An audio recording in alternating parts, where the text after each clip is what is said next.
If you don't know, the Red Sox are on fire. They come in with a 9-game winning streak, which we'll get to in just a minute. But congratulations for you. Not easy going to a new team in a new city. But I want to go even back a year ago. You know, you go from catcher to playing first base. Yes. And I always feel like everyone's like, oh, he'll go play for, not you, but anyone could go play first base. And I know that's not the case. Yeah. Tell me about that transition, because you've turned yourself into a terrific defensive first baseman. Yes, I mean, I've always been a guy that likes challenges. And I was reading the situation in St. Louis, you know, like from far, like from away from the game. I was looking at they're gonna move, you know, they're gonna do some movement. Goldie's not coming back, and they might ask me to move to first base. So I anticipate that in August of 2024, and it finally happened in November. When it happens, I didn't hesitate to say yes to move to first base because that were their plans. I respect that, and they wanted me to be at first base. It was easy. It wasn't easy. It takes a lot of work. It takes a lot of knowledge. You have to ask a lot of questions. But here I am now in a different team, representing them in the All-Star game, and happy to be here. Good for you, man. I got to tell you, you have been a role model. You have been a social tool for this organization since day one. I would like you to let us know what had clicked the past couple of weeks that you guys have been playing so great. Man, I always tell the guys, it's really important how we start, but it's most important how we finish the season, because we can change. We have the talent, and we believe in them. So any player that's coming into the roster, he's doing a great job. They're bringing the energy, they're bringing the passion, and they're willing to learn. And that's what we want as a team. We want guys that want to play every single day. They want to put their heart on that field. So that's been the key from April until now, and I'm really happy where we are right now. I know that we now do need to keep playing the way we're playing. But, I mean, it's a long season. You're on a roll. I'm sad because I want to talk to you for a few minutes, but I'm being told we got to let you go take a picture. So you're here for like a couple minutes. Let's go take a picture, dog. Do your thing. It's really good to be here. Thank you, guys. The real legends are here. Thank you, guys. Hey, man, keep doing what you're doing. Willson Contreras, he's got to go take a team picture going on right now for the American League. That's what happened. A lot going on today, a lot of moving parts. We don't want him to miss the picture, and so we're going to sub out. We go to a line change. We're going to bring on Dodgers manager Dave Roberts, who'll come on and join us now. Dave, come on in here. What's up, Dave? What's up, fellas? How we doing? Mondo! Man, I'm around a good-looking group of men here. Oh, you just Thanks, KB. You upped the level. The GQ level just went through the roof right now, thanks to you. Thank you. No, this is good, man. This is I think it's number 4 or 5 for me, and I feel embarrassed to not even know how many I've done. But this is great, man. To be around the game's best Midsummer Classic, I'm thrilled. So, Doc, you've been at this job now for 11 years, I think, right? This is year 11, yes, sir. Probably feels longer than that because the job is so difficult and you made it look so easy. But how different are you as a person, as a manager, as a communicator? How different are you today versus today? Oh, my God, Alex. I've changed. I'm the best version of myself today at 54 than I've ever been. And I will say that I've, as my wife always says, put the sword down. And I think that as a player, you get defensive, you take things personal. As a manager, I've learned to kind of don't sweat the small stuff. Everything is not about me. And I think that with that, I just think I've grown as a person. What a life you have. You forget how many times you've been in the talking. All-Star game. Don't listen to this. Unbelievable. This doesn't get old, huh? This is awesome. But let me tell you what. You're here now. There's 36 first-time All-Stars in this game. Is there anyone that you've watched from afar that you're really looking forward to getting to know in the clubhouse just a little bit? Caminero, but he's on the other side. Yeah. That dude, the way he hits and we conducts in a bat, I spent a little time with him when we played the Rays, and I didn't want to fraternize too much. But you know what? There are a lot of first-timers, and I'm looking forward, Derek, to meeting all of them. But, you know, guys like Webby, Chris Sale, guys that I've seen a lot, have been around. I kind of get to spend more time with them. But there are some young guys I can't wait to meet, though, for sure. First of all, brother, going back to A-Rod question, I think that throughout the year you just get better and better and better. I mean, I play with you. I love you, man, because your personality, what you bring to the game, is very special. A lot of guys, whoever didn't play with you or who haven't played for you, if he get the opportunity to play with you or for you, better way to say, he get to know he has someone that has his back. Yep. And I get that from some of the players over there. My boy Mookie, we always had that conversation. He say, man, I'm so glad that I play for Robert. It's unbelievable. But going back to the subject, the Dodgers, they look invincible, man. What's going on? Well, we're not invincible. We're, we just got our butts kicked for 3 games coming into the break. But, we got a lot of talent. Our guys play the right way. We're getting Hull. We're getting Snell back soon. We're getting Diaz back soon. We should be getting Glass now at some point. So we got to get Will Smith back at some point. But, yeah, our guys are stepping up, winning baseball games, stacking wins. And, David, I think the best thing for me is I always knew I wasn't a superstar. And you got to let the stars be the stars and understand that there's roles for everybody. And you might need that person, that role player at some point in time. And I think that's one thing that our clubhouse understands. And who are the carriers, who are the support guys, but everyone is equally as important. Dave, you're as humble as they come. You're one of the best guys in this game. But if you can for a second, have you had a chance to reflect, even just for a moment? You're the fastest to 1,000 wins in baseball history, which says a lot about you, says a lot about everything. Did you take just a minute to sit back and realize what that meant? I know it's the heart of a season, but tell me about when that happened for you. KB, I did in Sacramento. I got the 1,000th, and so I don't do a good job of celebrating moments. But I think at that moment, to hear Miggy Rowe, Freddie say some things about me, Mookie say some things, that's everything. And I think to hear from the players who really aren't overt about kind of saying things, giving praise to the manager, like you were always with Joe and praising Joe, and you were always with Tito. And so you just don't hear that very much. But for my players to say that, and then you sort of look back at all the support that I had, all the players that I coached and managed, it's bananas how many people, a lot of people, I don't remember who I even coached them, but I did. But I've had a lot of wins and very grateful. Man, you deserve it all. You got to take a picture now. We had to let Contreras go. You got to take a picture. The NL's going, so you got to go. I just want to make sure they don't have me holding the dang sign. Back when you're in Little League, you guys are all big, but when I was in Little League, I had to sit Indian style with that dang sign, so they better not put a sign in front of me. I think you've graduated. Famer, man. I think you've graduated from that, Dave. Frequent guest Juan Soto back. Good to see you again, Juan. And the Miz. There's no first name now for Jacob Misiorowski. It is only the Miz who joins us. Unbelievable first half for both of you guys.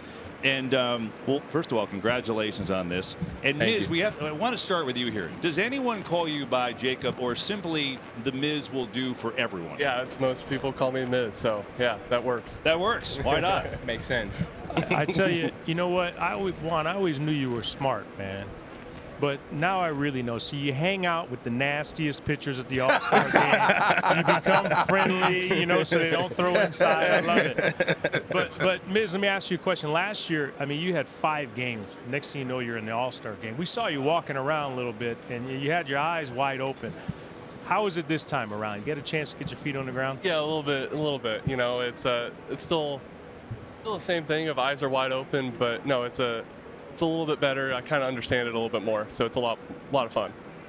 So Juan, you've been now playing in New York for 2 teams. What have you learned about yourself after playing with 2 teams and more than now 2 or 3 years? Are you more comfortable? Do you enjoy it? Yeah, I get to enjoy the city, see how everything works in each side, and I've been feeling more comfortable, feeling more myself, and been trying help the team as much as I can. Inside and outside of the field, trying to figure out stuff to get to the highest level.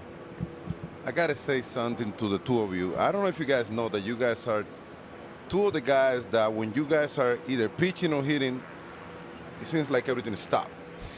I mean, as a player, sometimes you pay attention to it.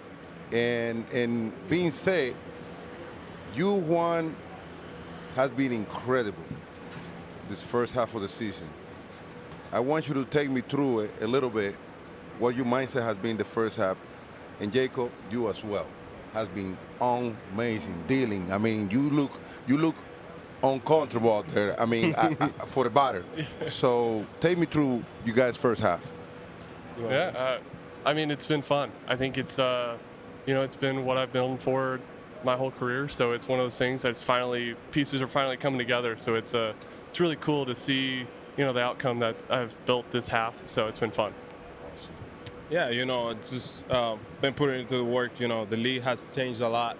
We've been making adjustments, trying to figure out everything every day. Do different stuff to get me to the level that the league is asking me for, and that's one of the things that we've been doing and try to be consistent with. So Juan, as Alex mentioned, I mean, you've been in New York now for a couple of years. I've seen a lot of free agents or players come to New York and struggle. You haven't had that struggles. So I'm not going to ask you about the on-field performance. But if you could, give me a little insight in the difference between the two fan bases. Be careful, all right? I'm going to set you up for success if you don't want to answer. That's a tough, but there is a difference. One. There is a difference. Yeah, there's always different fan bases, but they're both passionate. That's one of the things that keep them at the top, and some players are, have a tough time to deal with a fan base that is always on you, that is always pushing for you to be successful, and they don't here to wait to see you going through a slumps or anything like that. They will let you know if they're not happy. So it's one of the things that you got to be in mindset that you got to be at the best of yourself. But definitely, it's different, but at the same time, it's the same because they're hungry. They want to win. That's what I feel with the Yankees. That's how I feel with the Mets. They both teams, they want to win, and they can wait for it. And that's one of the things that make them special. And to your credit, it crushes a lot of people. It brings out the best in a lot as well. And it's brought out the best in you. So congratulations. Thank you. One last one for me. Talking to a lot of the Yankees and the personnel, they really raved about what a great teammate you were, what a leader. You led by example, not necessarily by big words. You and Aaron Judge made a great dynamic duo. What is it that you need to do for New York, for the Mets, to implement your leadership skills and get this team going like I know you will? I mean, for me, I would say I've been trying everything that I can, to help my guys to get them going. Definitely, I'm a different guy. I won't be vocal. I won't be pushing. I won't be yelling at anybody. But I'll be the guy that whenever you need me, whenever you need advice or something that I've been going through, or if I need to step in, I will do it. And that's one of the things I've been trying to do, whenever my guys need me, I'll be there for them. I always put my chest in front of them, to help them, to get back to what they are and what they could be. And definitely, I know how hard it's New York, and I have teammates that came in for the first time and they've been feeling the same way, and we've been trying to help them to get back to where they are. I got to tell you, Kevin, real quick, I'm not like these two right here. I've been present for my boys. American cigar for each one of you. See, that's how we roll. Thank you. Go ahead, Kevin. There you go. Poppy, how would you do against 105 up and in? How would you do? Up and in? Yeah. Nobody. Guys, great to see you. Congrats on an all-star game, and have fun out there tomorrow, right? Thank you. Juan Soto, Jacob Misiorowski, the Miz, joining us, and we're going to swap out, bring in a couple more stars. We got Jordan Walker, the Cardinals, and Paul Skenes of the Pirates going to come on down. Congrats, guys. Good to see you, man, as always. We welcome in a couple more. Got to be careful here. The stage goes up a little bit of a cliff, so we got to take our time getting up here. Jordan, what's up, man? Kevin Burkhardt. Good to see you, man. Congrats. Jordan and Paul, come on. And Paul, how you doing? Good to see you again. We'll get our guys situated here, and away we go. We'll give Paul a mic. And, well, guys, congrats. Making this team and doing your thing and having a great first half of the year. I want to start big picture, though, and Paul, you could start, and then Jordan, you could add on. Yeah. Your division's been awesome. I mean, every night in your division, once in the NL Central, the games are good, the competition's great, you're all bunched together. Just give me a feel for how good the competition's been there and what you're facing every night. Yeah, I mean, every team can pitch, every team can hit, so you got to play the game, and you got to beat everybody in the division to win the game. So it's been fun. It's kind of a gauntlet. Yeah. Hey, Paul. Yeah. Oh no. So, I want to add on to that. We always say on our team, like, we have in our opinion, we have the hardest offensive division because we're facing guys like him every day. Got Ashcraft over there. I mean, their whole starting lineup is aces, or rotation is aces. Over there, we got Misiorowski and the Brewers, and we got Burns and the Reds. Like, I feel like it's just the most competitive, hitters-wise against the pitchers and things like that. So, hey, congratulations to the two of you. Yeah. The All-Star game. Paul, you have been amazing, incredible. I mean, super nasty. You look uncomfortable even on TV. and you, Walker, I was telling my boys right here that you remind me a really good friend of mine that we came up together, Tony Horner. Oh, yeah. Because of the story behind you. Right. You know, you got to figure it out before you get to this level. What had get you there? Yeah, man, I think it's just more of a relaxed thing. Early on, I got way too up in my head and about things like that. I just thought too much in the box and everything like that. I think that, working with the mental coach, working with the hitting coaches, they figured out that all I had to do is just really relax, and I can get my best swing off and then just have a better approach in the box. Pretty much as simple as that. Jordan, I did my first game with Fox in London. What was this, 2024, man? Yeah, a couple years ago. I'm getting old, man. I forget the year. Yeah. And they asked me, what player are you most interested in looking at or watching for the first time? And I mentioned you because I've found out a lot about not only just you on the baseball field, but you as a person. And you have completely turned your game around. Now, I know you talked about the mental side of it, but is there anyone in particular that you spoke to sort of taking you under their wings? I mean, I had Mr. Torre, I had Don Zimmer, guys that I relied on, Willie Randolph. Right. Who were those people for you? Honestly, when I look at the veterans, who's been good with me, Willie Contreras, Nato, Goldschmidt, those guys were big and earlier on telling me about the game. I didn't quite get it, in all honesty. But honestly, as of right now, people who, kind of help me relax for the game, I would say Mason Wynn, he's really good at that. We talk a lot just about the game in general. And then I had to say Newt. Newt's like the team clown, to be honest with you. He keeps everything lighthearted. So it's been good, not just for me, but for us as a team. To welcome Philly superstar Bryce Harper with us. Bryce, great to see you, man. Congrats on another All-Star appearance. Yeah, thank you. I appreciate you guys. It's so cool, too, for the home fans, not only that you're playing in the game again, but home run derby. You got swayed a little bit. The fan says, hey, man, come on. And you're going against Schwarber, too, which will be kind of fun and interesting. Yeah, I tell you what, I didn't want to do it. I said after 2018, after I won it, I wouldn't do it again. But obviously, being in my home ballpark, the fans wanted me to do it. Teammates wanted me to do it, all that kind of stuff. So, yeah, I'm looking forward to it. Should be a lot of fun.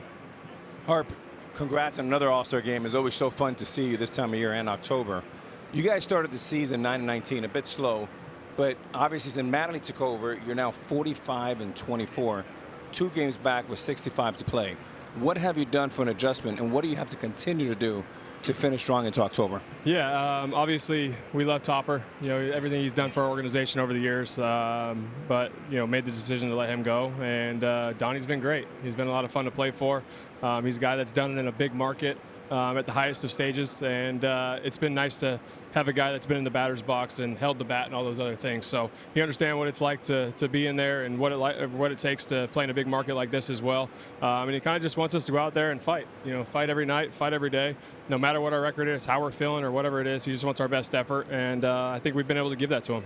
Hey, Bryce, when I was still active as a player, I was playing in Tampa against the Rays, against the Rays. That was like 30 years ago, huh? It was a long time ago. It better not be 30 years ago. Let me tell you why. Somebody came into the clubhouse and told me, hey, there's a kid named Bryce Harper out there that he's going to hit batting practice. You go out there and watch him hit.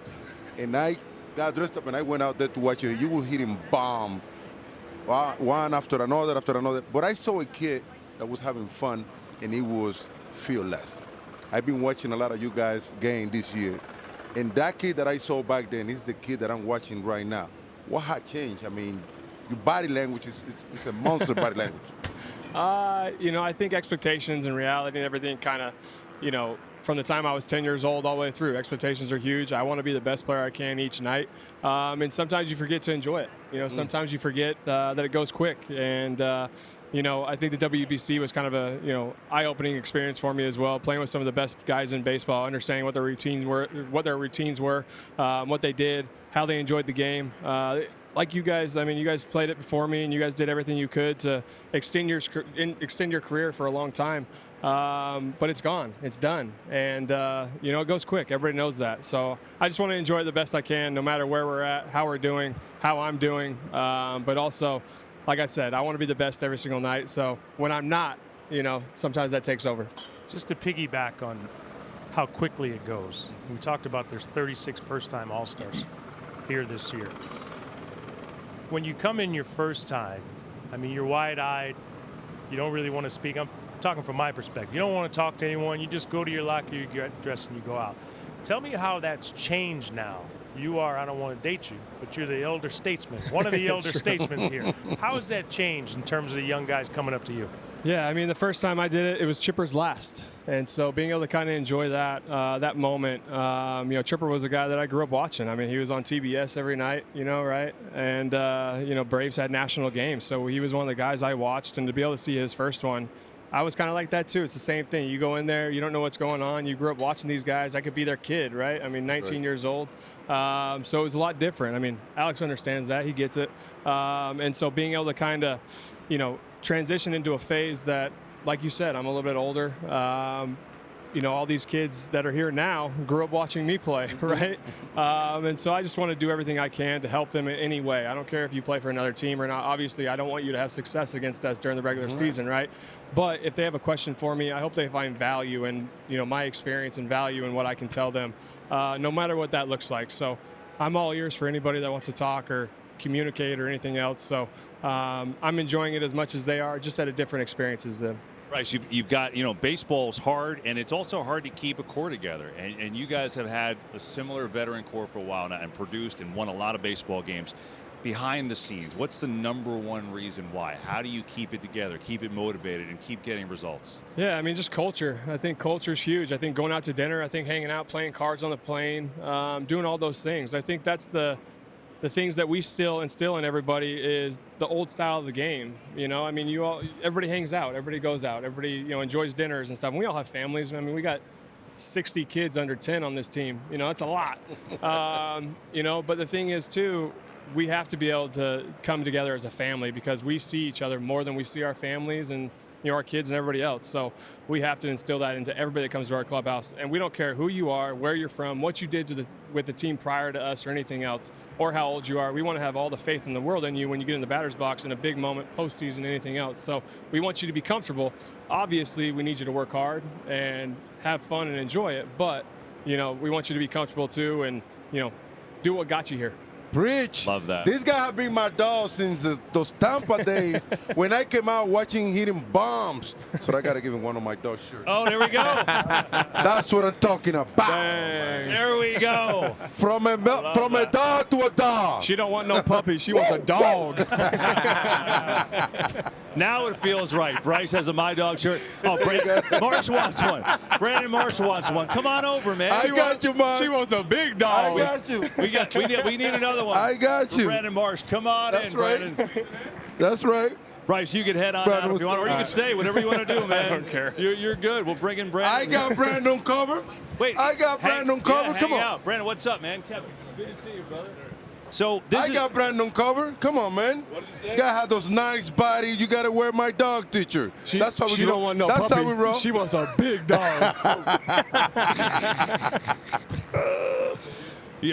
I gotta. So we're gonna get a chair. Brandon, I got to tell you, you made history because Poppy has given out 7,000 My Dog shirts, but that's the first time he's ever given one out before someone sat down for the interview. So. Hey, I love it. I'll take it any way I can get it, man. Thank you. Hey, man, don't be throwing my secrets out there. Hey. By the way, I don't think it's a secret anymore. Just FYI. What's this first half been like for you? It's been fun to watch, man. I mean, you're having an amazing season, and especially at home, you're just killing it. What's it been like for you to live it and do what you're doing? Man, it's been a crazy ride. A lot of ups, a lot of downs, and a lot in between, and just thankful for it all because I feel like, for guys like Bryce, guys like Schwarber, other guys in the locker room that I look up to and try to follow in their path is the reason why I'm here today. So, and it's a special time to be here, truly an honor. And it's been a crazy ride this year. It's been a lot of fun. Marsh, I know you've worked with Kevin long, and you're having the best career by far of your career. What adjustments specifically have you worked on with Kevin in the lab, meaning the batting cage, and why have you been so good in your opinion? I really think it has a lot to do with approach and the mental side of the game because physically I feel like I step in the box just like I did last year and the year before. A couple of minor tinks here or there, but it's just a long season. It's hard to have the same swing for 162 games, but it's been a lot of the mental side and approach. I know I got into a lot of 2-strike counts in the past, and I still do now, but it's all part of it. But just really trying to minimize the strikeouts and just put the ball in play and let guys like this one to my right help drive us all in. So it's been all the pressure's not on my shoulders, you know what I mean? This is a big dog. I'm just playing. It's been ever since the first day I got here. I remember Bryce and Kyle being like, "Hey, man, we need you to get to first base and play the best outfield that you can for us." So it's not an easy job, but they made it as easy as possible for me. I tell you what, this is a game now of analytics. Right? A lot of these formulas I don't even understand. I don't know what half of it means. I always tell people, mute the television and just watch, and you'll see who stands out. For sure. I first saw you in the Arizona Fall League years ago. You were with Anaheim. Yes, sir. And now you're here in the All-Star game. So the question you've already answered about your mental side, mental approach and physical. I'm going to ask Bryce. Bryce, what have you seen? How have you seen him continue to develop over the years you played with him? Yeah, I would say the confidence, right? He has confidence to go in there every single day, and it's real. And I think the big thing with Donnie is he gives him that confidence as well. He's playing every day, lefty or righty, and he's played every day his whole career. And I remember reading something about you where you talked about stats and stuff like that, but the game has lost the feel part of it, right? You lose the feel part of the game. And so when you don't play every single day, you lose that feel. And for him to be able to play every single day, you see it. Lefty, righty, doesn't matter. Has great at bats, continues to walk, hit with power is the opposite side of the field, takes his walks, drives guys in, everything else. It's all coming together because he's playing every single day. And we have the confidence in him to do that.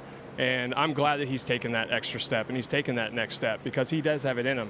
It's just having the opportunity to do it on a daily basis. Life is not fair, man. Some people get gray hair, some people don't get any. But on a serious note, let me stop. On a serious note, playing in New York and playing in Boston in front of the home crowd, it's not an easy thing to do. What is it like playing here in Philadelphia in front of your home crowd?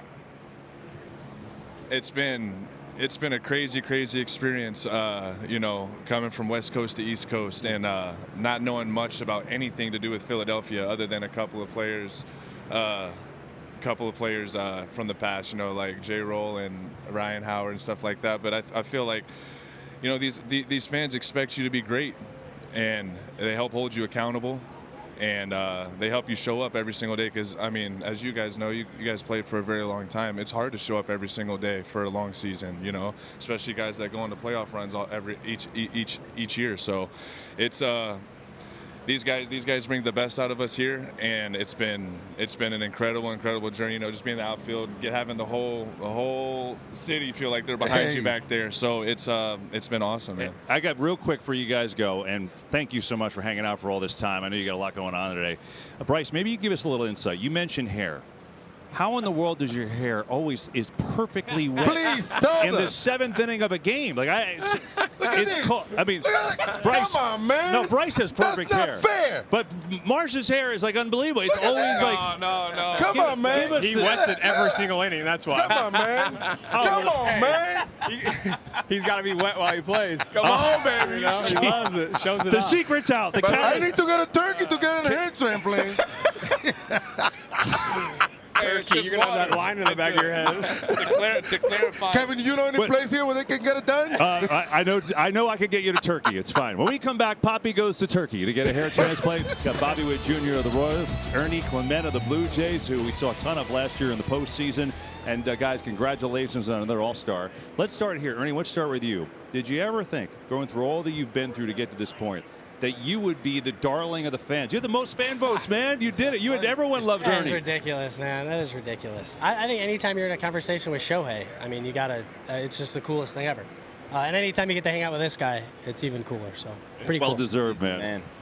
It's well deserved. So, guys, being here and in this atmosphere, we were talking with these guys. When you come in, who do you look to talk to? Like, who when you walk in the clubhouse, Bobby, and you'd be like, man, I want to go say hello to this guy? I think it's everyone. You just you want to have a conversation with everyone. It's like you don't have that much time. It's like I got to talk to this guy, I got to talk to this guy. But everyone in there is so special, and they're here for a reason. And so it's an honor to be here to be with these guys, and so it's always special being here. Congrats to both of you. First of all, you've been here before, but how does it feel to be a starter for the first time? I remember how I felt, and it was a day I will never forget. But you're here in Philly, first start. Yeah, it's a blessing. It's an honor. Thank you to the fans voting me in, and so yeah, I'm really excited, looking forward to that for sure. I tell you, Ernie, we had a great time watching you play last year. Now, thinking back at the World Series, and I'm saying it from experience because I've never gotten over it. Have you gotten over the World Series loss? And what's your approach going into this season? I'm never going to get over the loss. There's no doubt about that. But there's so many things we can learn from it, and when I look back on it, it's a lot of, there's a lot of positive thoughts about it. It was such a cool experience.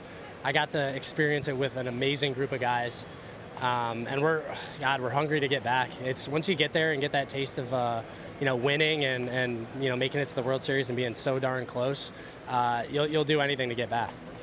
Both of you guys, young, talented, middle infielders. Tomorrow you guys gonna be starting the All-Star game at the same time. Anything special to take home out of it? Well, I got to hang with this guy for the WBC. I've got to be around him a little bit. I've got to admire him from afar. So the fact that I get to be up the middle with him is really special, and we're gonna have some fun out there. Yeah, I think it's going to be fun, no doubt about it. I just think about, first of all, I want to go back to the postseason. When you're going through that run, you had the most hits in a single postseason in history, Ernie, last year, right? And I think we talked about, we fell in love with your team just with the way you played, hard contact, moving the baseball, not striking out, things like that. Tell me about that style of play that you guys do that not every team is capable of doing. Yeah, I think you're going to see a little bit more of that kind of baseball.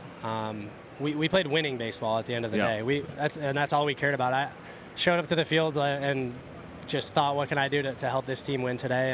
And it was like that with everybody on our team. That was a constant, and that's why we came together when it mattered most and played some of our best ball. So I think there's a lot to be said about playing to win and playing for each other. Looking forward to seeing you guys at the middle tomorrow. It's going to be great. Congrats on the All-Star team again. All right, guys. Already Clement of the Blue Jays, Bobby Witt Jr. of the Royals. Great to have them on set with us as the Stars keep on rolling. Come on, old man.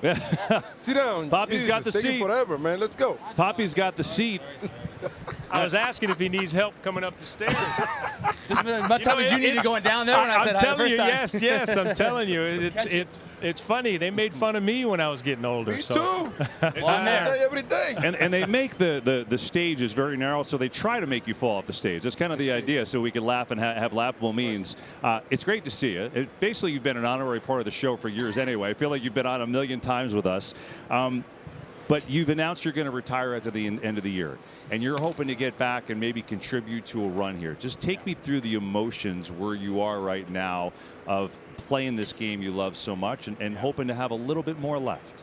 Yeah, it's definitely. I mean, it's difficult. As all you guys know, you're in the middle of your career, and you never think this day will come, and next thing you know, it's just on you. And I think what great players do, and I think you're objective with how you evaluate yourself as a player, and I think that carries over into how you evaluate yourself in your standing amongst your peers. And I think as my injury was supposed to be a 2-week thing, then it's a 4-week thing, and then it's a 2-month thing, and it's like as that time is going on, and I feel like I'm plugging holes in a leaky boat.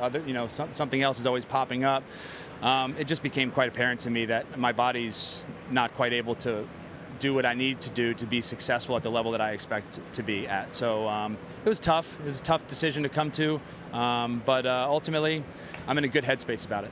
Justin, first of all, I've been a huge fan of your career from day one when you stepped into the old Yankee Stadium and blew balls right by me. Good memories. For you. Well, you always have 3,000, so that's also that's there. one. Yeah, of course. 10 against 1. No, but I also look at you as I look at Tom Brady, Jeter, Papi, Mariano as guys that played into their 40s and is doing it at a high level. But this is for the young ones that are out there watching. How do you explain being a late draft pick, being designated for assignment a couple times, but two different teams, right? Me? Yeah, no? That's wrong. You got the wrong notes. I'm kidding. No, but the question I have for you is, how have you been able to be so good for so long, and sometimes you even became a better pitcher late in your 30s? I think it's just the ability to adapt. I think that's what separates great from good. I think a lot of guys are given talent, not a lot, but some obviously. You play and you see the swath of talent at this level. A lot of guys are gifted with that, but I think what separates guys like yourselves, and what makes a long career is your body changes, the game changes, and if you can adapt and change with both of those things and still do it at a high level, that's what separates. I mean, we all go through. I mean, I went through it in 14. A little bit of 15, whereas like my body started changing. I couldn't do things the exact same way. I had to find new ways on and off the field to be successful. And you neurotically think about those things and you find them, and there's no other option except to find it to be successful. And I was able to do that and continue to do that throughout my career. Justin, incredible career, incredible competitor. I'll be the first one online in your Hall of Fame induction. I compete against you so many times, bro, and let me tell you, incredible competitor, bro. I got to tell you that right here. And when you are in a situation that you are right now with a team that did so great last year into the playoff, what is the message that you deliver to your teammate based on your experience? Man, it's tough because you start off out of the gate with all these expectations and you don't rise to that level.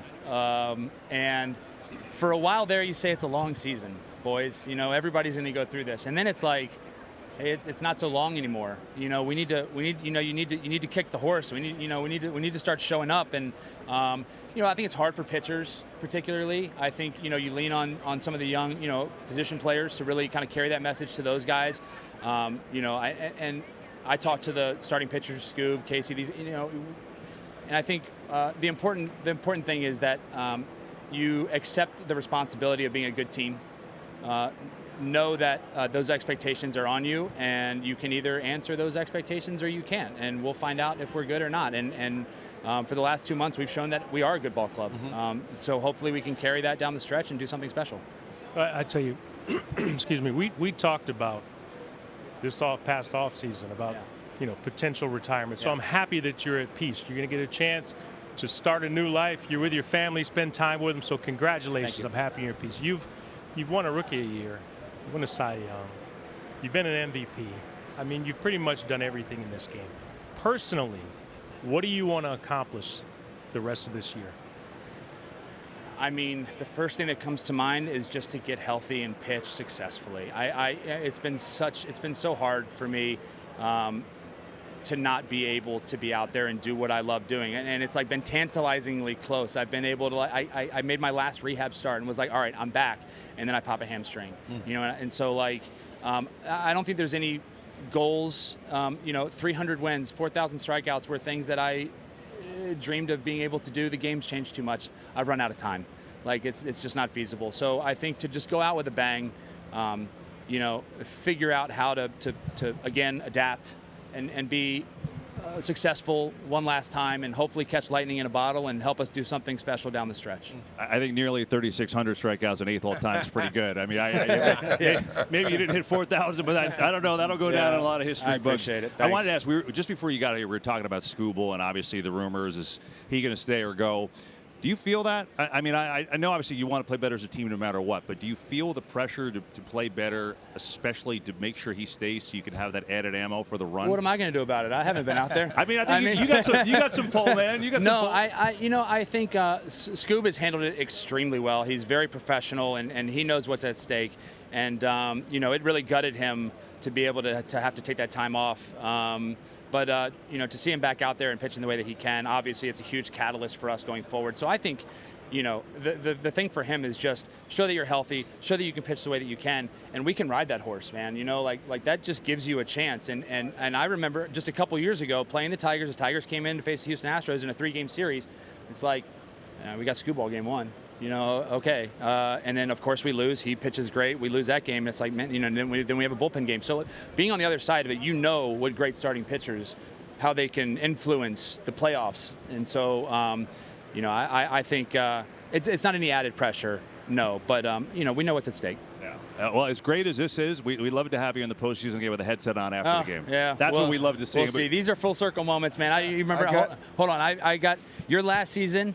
We had that last at bat. You and I got to face off. I threw you a heater up and in. You just missed it. Hit a 700-foot pop up. And you looked at me. I was walking off the mound. You looked at me. We made eye contact, and like we knew. I was like, I got you, barely, but I got you, and that was fun. And then, Jeet, I know you remember your last season. I came up and asked you if I could just get anything from the game used, and you first at bat, fastball in, shattered your bat, and you're running down the first base line yelling at me, "That's why I'm retiring." And then after the game, you sent me the bat. You had it all taped up, probably taped it like shit, like bad on purpose. Sorry. And so that bat comes over, all taped up.